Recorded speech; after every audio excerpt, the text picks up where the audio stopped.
bagaimana peluang Ibu Khofifah Indar Parawansa untuk 2024?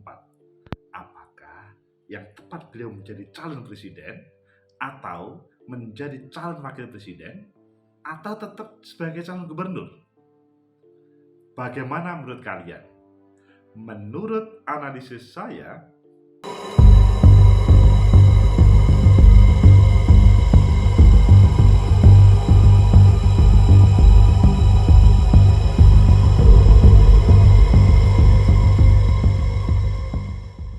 Assalamualaikum warahmatullahi wabarakatuh.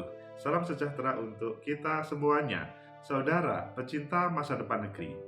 Hari-hari ini kalian paham menyiapkan 2 tahun untuk pemilihan presiden, wakil presiden, gubernur, dan pemilu 2024. Saya diajak oleh teman-teman Lingkar Studi Demokrasi Indonesia (LIDI) di Jawa Timur, yaitu bagaimana membahas tentang menakar peluang Ibu Khofifah dalam Pilpres 2024. Sebuah tema yang menarik dan nanti kalian boleh berpendapat. Saya paparkan dahulu, selanjutnya nanti akan kita kupas satu persatu halaman. Sesudah itu analisis saya, kesimpulannya akan hadir dan kalian boleh berpendapat. Ayo kita lihat di papan, menakar peluang Khofifah dalam Pilpres 2024. Ini sebuah tema yang mungkin baru bagi kalian, tapi sebagian mungkin, oh iya, Bu Khofifah kan memang sudah public figure. Selanjutnya, untuk mengarah ke sana, maka kita ingin tahu, maksudnya untuk Ibu Khofifah sebagai di mana tempatnya, maka kita belajar bagaimana sih sosok para presiden dahulu terpilih, profil, referensi para presiden Indonesia. Kalau Soekarno, ya kita paham bahwa beliau adalah yang memproklamirkan Indonesia itu selanjutnya tanpa kontestasi seperti saat ini. Kalau Soeharto, Pak Harto, ya kalian tahu bagaimana tema pada waktu 65 waktu itu.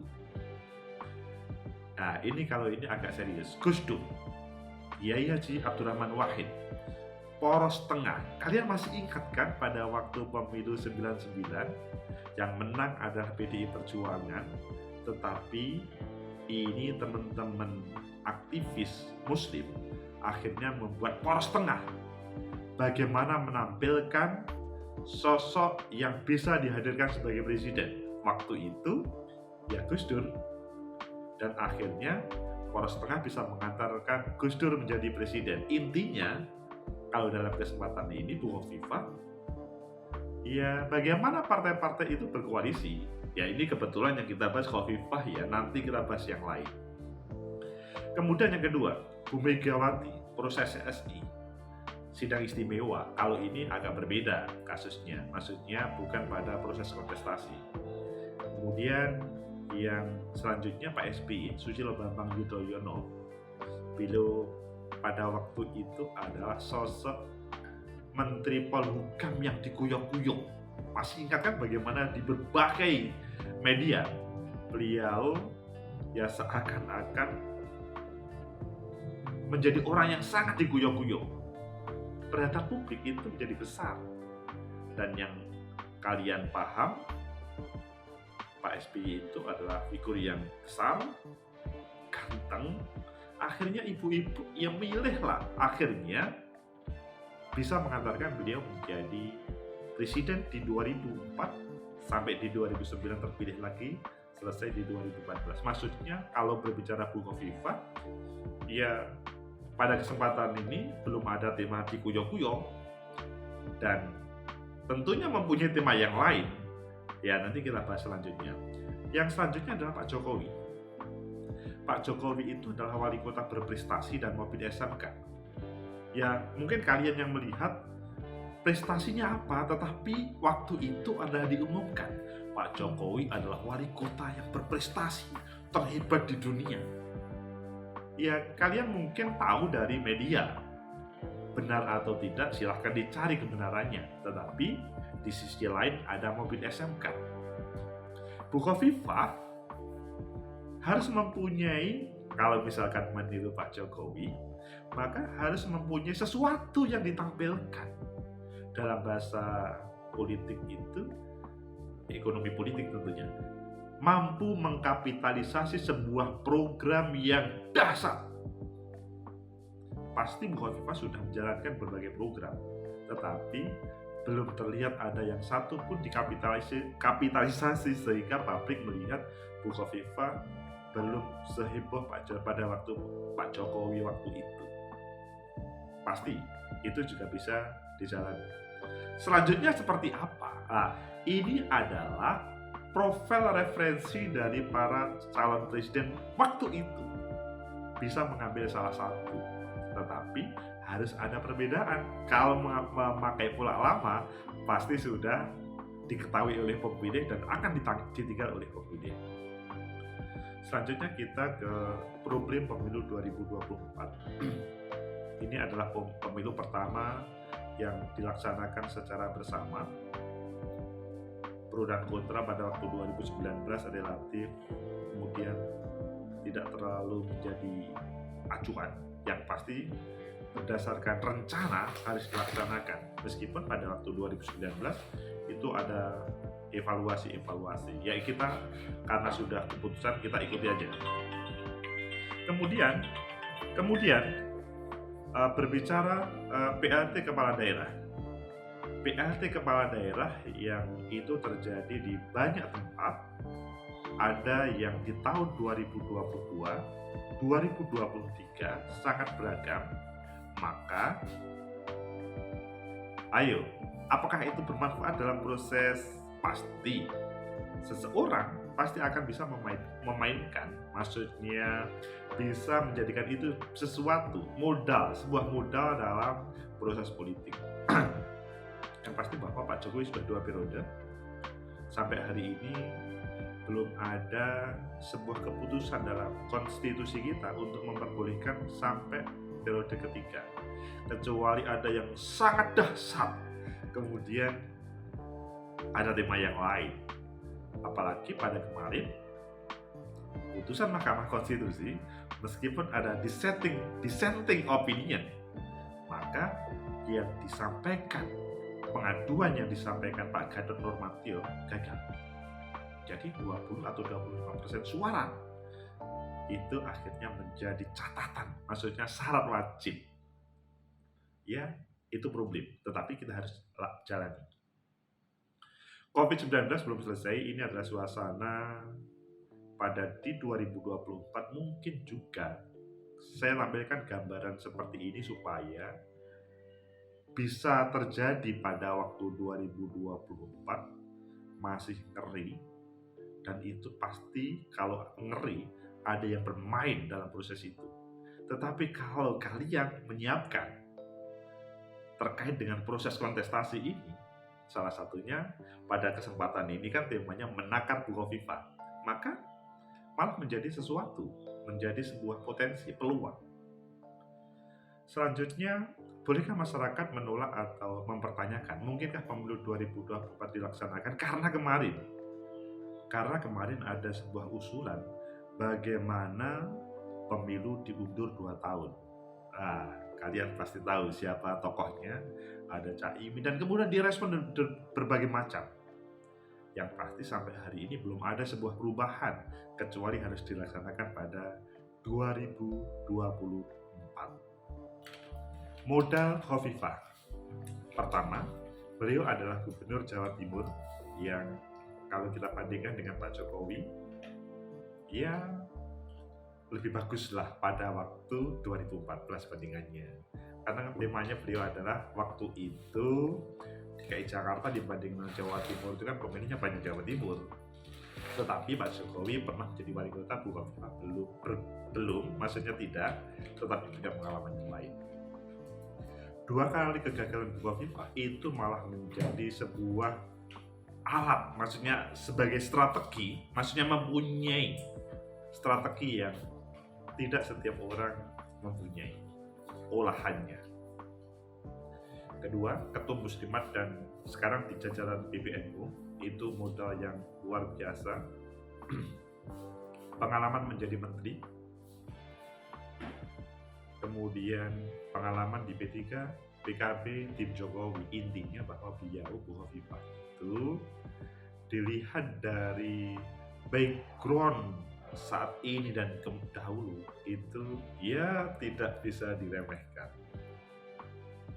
Selanjutnya beliau bertebaran, ada beliau Airlangga Hartarto Hovifah, Anies Baswedan Hovifah, Ridwan Kamil Hovifah. Pada kesempatan ini paling banyak memang beliau yang muncul itu adalah Bu Hovifah sebagai orang kedua, maksudnya sebagai calon wakil presiden.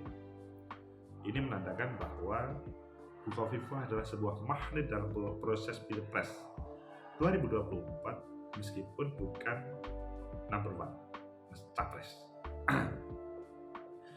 Selanjutnya pada capres atau calon gubernur, ya kalau kita melihat Bu Hovifah, beliau adalah masuk satu periode di Jawa Timur. Kemudian survei, memang di beberapa tempat survei ada yang muncul nama Bu Hovifah, tetapi ada yang tidak, munculnya pun tidak seberapa juga, sehingga hal ini kan menunggu.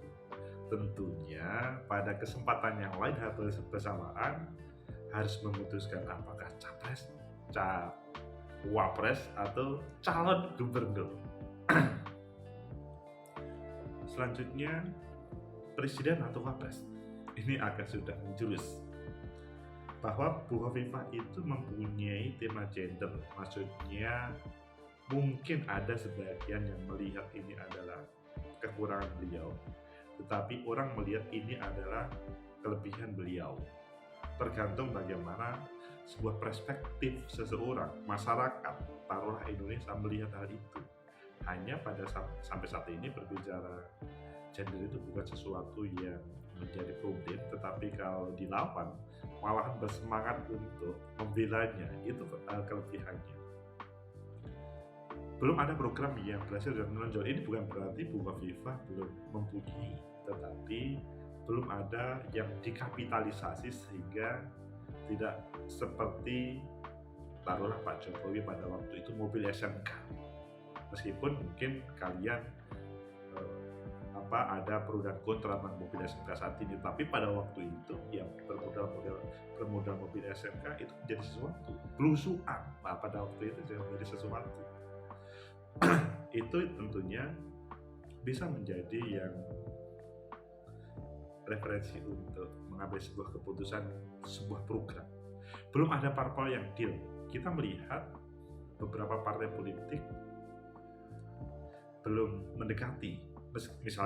Memang ada beberapa partai politik yang sudah mendekati si A, Anies Baswedan, mendekati misalkan Caimin dan selanjutnya.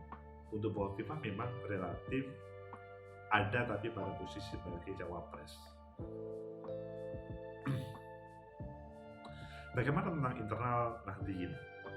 Ya di situ kalian pasti tahu ada Bu Hovifah, ada Caimin, Gus Imin, Pak Maruf Amin relatif tidak menjadi wacana. Mungkin selesai dengan wapres besok. Ya kita nggak tahu ya, sangat mungkin tahu-tahu kemudian terjadi dinamika. Mbak Jenny, Anies Baswedan, AHY, Prabowo Subianto dan lain-lain juga menjadi lirikan. Kemarin kita melihat bagaimana Anies Baswedan bersama para santri alumni salah satu pondok pesantren, Mbak Jenny juga masih nyambung dengan hal itu. AHY pun masih komunikasi dengan berbagai pesantren.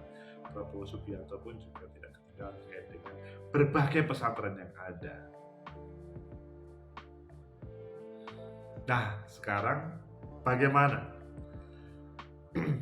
kalian mengambil kesimpulan apa dari saya?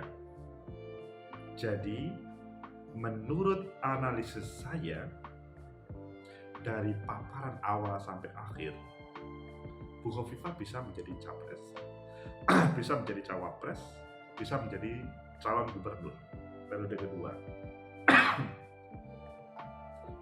Hanya saja kalau menjadi calon presiden perlu lebih serius tinggal 2 tahun ini. perjuangannya lebih serius.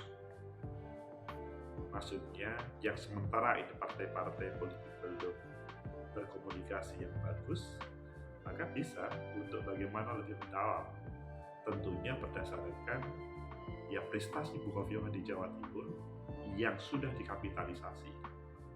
Adapun beliau kalau tertarik, kalau begitu lebih aman saya sebagai cawapres.